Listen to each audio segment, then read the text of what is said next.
Hello everyone, I am RJ Chauhan. Welcome back to the channel.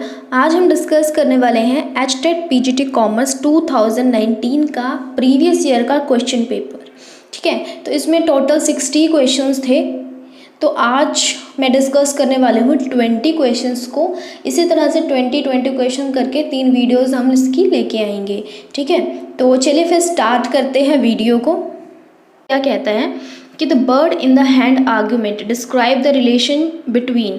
जो bird in the hand argument था वो किस चीज़ के बीच में रिलेशन को बताता है। देखिए, इसके बारे में मैं आपको बताऊं तो ये क्या है, गॉर्डन मॉडल।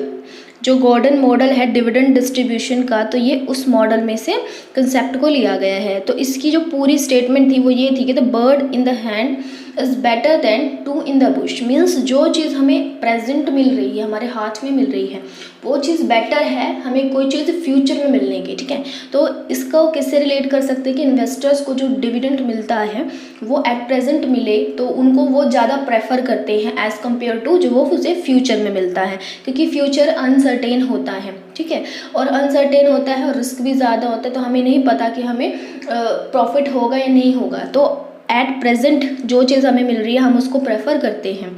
तो इसका जो राइट आंसर होगा वो होगा डिविडेंड एंड अनसर्टेनिटी। ठीक है, क्योंकि यही है ना कि जो चीज़ हमें प्रेजेंट में मिल रही है वो ज़्यादा बेटर होती है क्योंकि फ्यूचर अनसर्टेन है।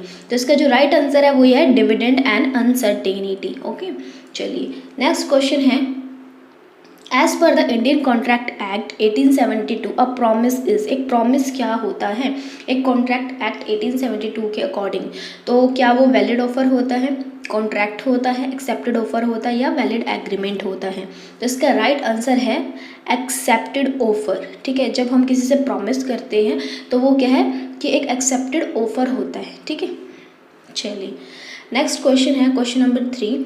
इसमें कहा गया है from the following which managerial roles is a part of not a. देखिए, इसको ज़रूर ध्यान दिया कीजिए। यहाँ पर नॉट पूछा है, ठीक है, या ये पूछा गया है कि आप राइट आंसर बताइए। ठीक है, तो नोट का हमेशा ध्यान रखना होता है। So not a part of managerial roles given by Henry Mintzberg. कौन कौन से नहीं हैं? क्या वो स्पोक्स पर्सन है, फिगर हेड है, प्लानर है या नेगोशिएटर है? अब इसने कौन कौन से रोल दिए थे? देखिए, इसका रोल था फिगर हेड। ठीक है, कि मैनेजरियल रोल कौन कौन से होते हैं? फिगर हेड का होता है, लीडर का होता है, लाइजन का होता है, मॉनिटर का होता है, disseminator, spokesperson, entrepreneur and disturbance handler होता है। ठीक है, तो ये रोल होते हैं। और अब देखिए, इसमें स्पोक्स पर्सन भी है, फिगर हेड भी है, नेगोशिएटर भी है। क्या नहीं है? प्लानर नहीं है। तो मैनेजरियल रोल में प्लानर नहीं आएगा। ठीक है, अब हमारा आता है question number question number 4। Do point analysis is not related with. ठीक है, डू पॉइंट एनालिसिस किस चीज़ से रिलेटेड नहीं होता है? तो इसका जो राइट आंसर है वो है डिविडेंड यील्ड रेशियो। ठीक है, क्योंकि डू पॉइंट एनालिसिस में बेसिकली किन किन चीज़ों को शामिल किया जाता है? एक होता है हमारा नेट प्रॉफिट मार्जिन। ठीक है, नेट प्रॉफिट को इसमें इंक्लूड किया जाता है। फिर एसेट का कितना टर्नओवर आ रहा है इसको भी इंक्लूड करेंगे, और ROI या ROC return on capital employed या रिटर्न ऑन कैपिटल इन्वेस्टेड, तो इसको हम क्या करेंगे? यूज़ करते हैं। हम इसमें डिविडेंड की बात नहीं करते हैं। ठीक है, तो नॉट पूछा गया तो not related with dividend yield method. Question number 5 from the following. ठीक है, which aggregates called national income. National income कौन सी मानी जाएगी? किसको एग्रीगेट, किसको जोड़ के हम नेशनल इनकम को निकालते हैं? तो इसका जो राइट आंसर है वो है net national product at factor cost. ठीक है, इसको हम बोलते हैं NNP एट फैक्टर कॉस्ट। ठीक है, इसका जो राइट आंसर है वो है net national product at factor cost. चलिए क्वेश्चन नंबर 6 है path goal theory of leadership was developed by. Path goal theory किसने दी थी? जिसका राइट आंसर है रॉबर्ट हाउस। ठीक है, तो रॉबर्ट हाउस ने दी थी। और FW टेलर ने क्या दिया था? साइंटिफिक प्रिंसिपल्स दिए थे हमारे। चलिए क्वेश्चन नंबर 7 पे आते हैं। When the consent to an agreement is obtained by coercion. जब किसी से क्या है ज़बरदस्ती या दबाव में आकर के कंसेंट ली गई है, सहमति ली गई है किसी से, so the agreement is avoidable at the option of. तो एग्रीमेंट को हम किसके ऑप्शन के तहत किसको ऑप्शन देंगे कि वो एग्रीमेंट को वॉइडेबल कर दे, ठीक है, क्या कर दे, वॉइडेबल कर दे, कि अवैध कर दे, तो किसको हम देंगे पावर। तो इसका आंसर आएगा a party whose consent was so obtain, ठीक है, जिस पार्टी की, जिस पर्सन की क्या ली गई है, ज़बरदस्ती कंसेंट ली गई है, सहमति ली गई है, तो उसके पार्ट पर हम उसको वॉइडेबल करने का, एग्रीमेंट का ऑप्शन देते हैं, ठीक है। चलिए क्वेश्चन नंबर 8 क्या कहता है, in India which of the following accounting standard is related with cash flow statement. देखिए ये जो हमारे अकाउंटिंग स्टैंडर्ड होते हैं, इनमें से 100% क्वेश्चन आता है, ठीक है, चाहे वो नेट हो चाहे एचटेट हो, तो इसको तो आप बहुत अच्छे से ज़रूर कीजिए, ठीक है। तो इसका राइट आंसर है अकाउंटिंग स्टैंडर्ड 3। तो अकाउंटिंग स्टैंडर्ड 3 में आता है हमारा कैश फ्लो स्टेटमेंट के बारे में। चलिए अब बात करते हैं क्वेश्चन नंबर 9 की। Robert Luthanberg suggested 4 C's which do not included. जो रॉबर्ट लुथनबर्ग है, उन्होंने जो 4 C's सजेस्ट किए हैं, ठीक है, तो उसमें किसको इंक्लूड नहीं करते हैं। तो देखिए हम किस किस को इंक्लूड करते हैं, कस्टमर को, कस्टमर सोल्यूशन को इंक्लूड करते हैं, कस्टमर की कॉस्ट को इंक्लूड करते हैं, कम्युनिकेशन को करते हैं, कन्वीनियंस टू बाय को इंक्लूड करते हैं। अब इसमें कौन सा ऑप्शन नहीं है, देखिए ये भी हमारा राइट आंसर है, ठीक है, कस्टमर कॉस्ट को करते हैं, कम्युनिकेशन को नहीं। नॉट कौन सा है, क्रेडिट टर्म्स। तो क्रेडिट टर्म्स हमारा राइट आंसर होगा कि हम इसमें क्रेडिट टर्म्स को इंक्लूड नहीं करते हैं। अब बात करते हैं क्वेश्चन नंबर 10 की, trading on equity, very important question, ठीक है। अब देखिए ट्रेडिंग ऑन इक्विटी क्या होता है कि जब हम क्या करते हैं, डेट का ज़्यादा इस्तेमाल करते हैं, ठीक है, हम डिबेंचर्स का या डेट का इस्तेमाल ज़्यादा करते हैं, जिससे क्या होता है कि हमारी जो इक्विटी है, इक्विटी की जो वैल्यू होती है, इक्विटी की वैल्यू बढ़ जाती है, हमें फ़ायदा होता है। तो इसका क्या मतलब हुआ कि मोर बोरोड फंड, जब हम ज़्यादा से ज़्यादा बोरोड फंड का, डेट का, बाहरी डेट का इस्तेमाल करते हैं, लेस शेयर कैपिटल, और जो इक्विटी शेयर कैपिटल है ना, उसका कम इस्तेमाल करते हैं, जिससे हमारी जो फर्म होती है वो लिवरेज का एडवांटेज गेन करती है, ठीक है, हमें टैक्स बेनिफिट भी होते हैं इससे बहुत। तो ट्रेडिंग ऑन इक्विटी मतलब इसका जो राइट आंसर है वो होगा more borrowed funds and less share capital. Question number 11 है, विच स्टेटमेंट इज ट्रू, यहाँ पे ट्रू की बात करी गई है, for the difference in capital and revenue expenditure, कि कैपिटल और रेवेन्यू में कौन सी चीज़ सही है। तो पहला ऑप्शन है कि capital A R for capital expenditures are for short run. देखिए यहीं पे ये चीज़ गलत है, जहाँ कैपिटल वर्ड आ गया वहाँ तो शॉर्ट रन की बात हो ही नहीं सकती। एंड यहाँ कहा गया कि revenue expenditure are for long run, ये तो ऑप्शन बिल्कुल गलत है। नेक्स्ट है capital expenditure are defined for industry whereas the revenue expenditure are defined for firms. नहीं, ये भी बिल्कुल गलत है, तो ये भी इसका राइट आंसर नहीं हो सकता। नेक्स्ट है capital expenditure are recorded in the books of business, कि जो कैपिटल एक्सपेंडिचर होते हैं वो बुक्स ऑफ बिजनेस में लिखे जाते हैं। And whereas the revenue expenditures are not to record in the books, ये बिल्कुल गलत बात है, ऐसा कुछ नहीं होता है, ठीक है। तो इसका जो राइट आंसर होगा वो होगा ऑप्शन नंबर डी, ठीक है। इसमें है क्या है, capital expenditure increases earning capacity for business. क्या करते हैं कैपिटल एक्सपेंडिचर, कंपनी की क्या करते हैं, अर्निंग कैपेसिटी को बढ़ाते हैं।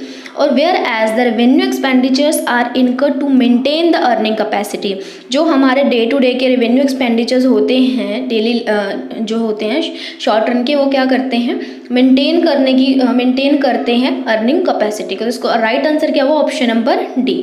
चलिए आगे बढ़ते हैं क्वेश्चन नंबर 12 की तरफ। देखिए अब इसमें क्या कहा गया है कि मैच द फॉलोइंग, लिस्ट 1 को लिस्ट 2 के साथ मैच करना। ये क्वेश्चन है मोस्ट इम्पॉर्टेंट है, ठीक है, ये हर बार एग्जाम में पूछा जाता है इस तरह का क्वेश्चन, ठीक है। तो ये जो आपको जितनी भी थ्योरीज हैं मोटिवेशन की, आपको ज़रूर करनी चाहिए। लीडरशिप की थ्योरी है, मोटिवेशन की थ्योरी है, इनमें से क्वेश्चन ज़रूर पूछा जाता है एग्जाम में। तो पहला है need hierarchy theory. Hierarchy theory हम सबको पता है, हायरार्की थ्योरी किसने दी है, अब्राहम मास्लो के द्वारा दी गई है, ठीक है। तो फर्स्ट का जो हुआ तो उसका आंसर क्या हुआ, सी। तो देखिए यहाँ फर्स्ट का क्या है, सी, देखिए यही मिल गया हमें, डी ऑप्शन मिल गया। बाकी और देख लेते हैं। देखिए एक्स एंड वाई थ्योरी किसने दी है, तो ये दी है डुगलस मैकग्रेगर ने, ठीक है। 2 फैक्टर थ्योरी किसने दी है, फ्रेडरिक हर्ट्जबर्ग ने। कौन कौन से फैक्टर थे? एक तो इनका मोटिवेशनल फैक्टर थे और दूसरे थे इनके हाइजीन फैक्टर, ठीक है। एक्सपेक्टेंसी थियोरी दी है हमारे विक्टर व्रूम ने and theory of need the है मैकक्लार्न ने। तो जो देखिए इसका राइट आंसर बनता है C, A, D, E and B। सो इसका राइट आंसर है ऑप्शन नंबर D, ठीक है। चलिए आगे बढ़ते हैं क्वेश्चन नंबर 13 की तरफ। इसमें बोला गया है कि the excess of total capitalization over the real value. हमें आ रहा जो टोटल कैपिटलाइजेशन है वो ओवर हो जाता है, ठीक है, एक्सेस हो जाता है किससे? Real value of the long term asset. तो उसको हम क्या बोलते हैं? तो उसका राइट आंसर है वाटर्ड कैपिटल। उसको हम वाटर्ड कैपिटल बोलते हैं। क्वेश्चन नंबर 14 है Yates correction is related to. Yates जो है हमारा करेक्शन है जो हम स्टैट में करते हैं तो वो किससे रिलेटेड है? तो इसका राइट आंसर है काई स्क्वायर टेस्ट से रिलेटेड है। Question number 15 fill in the blanks. The book principle of scientific management written by and published in the year, ठीक है। अब देखिए बहुत सारे बच्चे ये तो पता कर लेते हैं कि principle of scientific management FW Taylor ने लिखी है, ठीक है। अब देखिए ये दोनों जगह लिखा हुआ है बट बच्चे कंफ्यूज कहाँ होते हैं? इसके ईयर में। हम इसके ईयर की तरफ ध्यान ही नहीं देते हैं।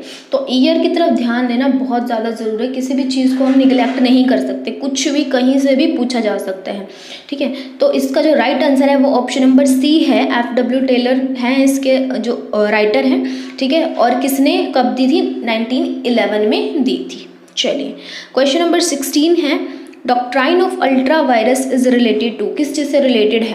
ठीक है, तो ये रिलेटेड है, ये कहाँ पर यूज़ होता है? हमारा कंपनीज एक्ट में, ठीक है। कंपनीज एक्ट 2013 में यूज़ होता है। इसका क्या मतलब है? जब हम अपने अधिकार से बाहर जा कर के कोई काम करते हैं तो उसको हम अल्ट्रा वायरस कहते हैं। चलिए क्वेश्चन नंबर 17 है हमारे पास, ये है मायर्स ब्रिग्स टाइप इंडिकेटर जिसे हम MBTI भी बोलते हैं। तो वो किस चीज़ से रिलेटेड होता है? तो इसका राइट आंसर है पर्सनालिटी से, ठीक है। A method of identifying the personality type. चलिए अगला है हमारा क्वेश्चन नंबर 18 दर्शनी हुंडी इज सिमिलर टू, ठीक है। दर्शनी हुंडी मतलब कि जब हम किसी चीज़ को दिखा के, जो भी हमारे पास बिल है उसको जब हम दिखा करके, ठीक है, अपना जो पेमेंट है वो ले लेते हैं तो उसको दर्शनी हुंडी बोलते हैं। तो उसको हम और किस नाम से जानते हैं और क्या कह सकते हैं? तो इसका राइट आंसर है option number C demand bill, ठीक है। डिमांड पर हम जब बिल्स को दिखा के पेमेंट ले लेते हैं तो उसको हम दर्शनी हुंडी कहते हैं। क्वेश्चन नंबर 19 है हमारा कि who developed a model for predicting bankruptcy by using financial ratio. कि किसने डेवलप किया था मॉडल, ठीक है, प्रिडिक्ट करने का बैंक करप्टेंसी को फाइनेंशियल रेशो को देखकर। तो इसका राइट आंसर है एडवर्ड ऑल्टमैन के ने इस मॉडल को डेवलप किया था। हमारा लास्ट क्वेश्चन है क्वेश्चन नंबर 20। इसमें है कि क्लैरिकल एरर क्या होती है, ठीक है। जब हम ट्रायल बैलेंस बनाते हैं तो कुछ क्लैरिकल एरर हो जाते हैं, तो वो कौन सी होती हैं? Error of omission, error of commission, both, या एरर ऑफ प्रिंसिपल, ठीक है। तो इसका जो राइट आंसर होगा वो होगा both 1 and 2। Error of omission भी हो जाती है, एरर ऑफ कमीशन भी हो जाती है, ठीक है। तो ये थे हमारे 20 क्वेश्चंस। तो अब जो नेक्स्ट वीडियो होगी उसमें हम नेक्स्ट 20 क्वेश्चन को लेकर के आएंगे, ठीक है। आई होप आपको वीडियो पसंद आई होगी, तो इसे लाइक करें, शेयर करें एंड कमेंट करें। तो मिलते हैं हम आपसे नेक्स्ट वीडियो में।